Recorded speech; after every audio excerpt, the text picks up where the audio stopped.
मुंबई ही महाराष्ट्राची राजधानी आहे मुंबई, आणि मुंबई वाचवण्यासाठी उद्धव ठाकरे आणि राज ठाकरे यांनी काही एकत्र भूमिका घेण्याचं ठरवलं असेल तर संपूर्ण देशातल्या मराठीप्रेमी जनतेला, स्वाभिमानी जनतेला त्याचा आनंदच होईल.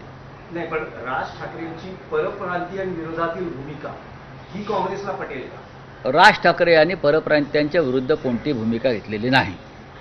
कधी काळी शिवसेनेवरती आरोप होत होते. महाराष्ट्रात राहणाऱ्याला मराठी बोलता आलं पाहिजे. तुमच्या माहितीसाठी सांगतो, अशा प्रकारचं आंदोलन सध्या बंगालमध्ये सुरू आहे. याची तुम्ही माहिती घ्या. बंगालमध्ये ममता बॅनर्जी यांनी बंगालमध्ये भाषा आंदोलन सुरू केलं आहे, फक्त बंगाली.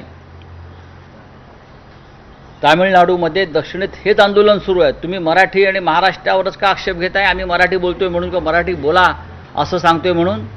मराठी बोलणार नाही असं जेव्हा सांगितलं जातं महाराष्ट्रात, तेव्हा त्यांच्या विरुद्ध लोकांचा रागाचा भडका उडतो, आणि तो स्वाभाविक आहे. उद्धव ठाकरेंचं दिल्लीतलं एक विधान ज्यात ते असं म्हणत आहेत की दोन बंधू एकत्र यायला त्यांचे ते समर्थ आहेत, डेफिनेटली गरज नाही. बरोबर आहे. पण अशा राजकारणात आपले जे जुने मित्र पक्ष आहेत, नव्या मित्राला सोबत घेताना जुन्या मित्रांनाही विश्वासात घेणं हे शिवसेना स्थानिक ठाकरेंना म्हणजे हे पटत नाही का, किंवा काही आवश्यकता वाटत नाही? आम्ही सगळ्यांशी चर्चा करतोय. आम्ही सगळ्यांशी चर्चा करतो आहोत. हा तुमचा जो प्रश्न आहे हा चुकीचा प्रश्न आहे.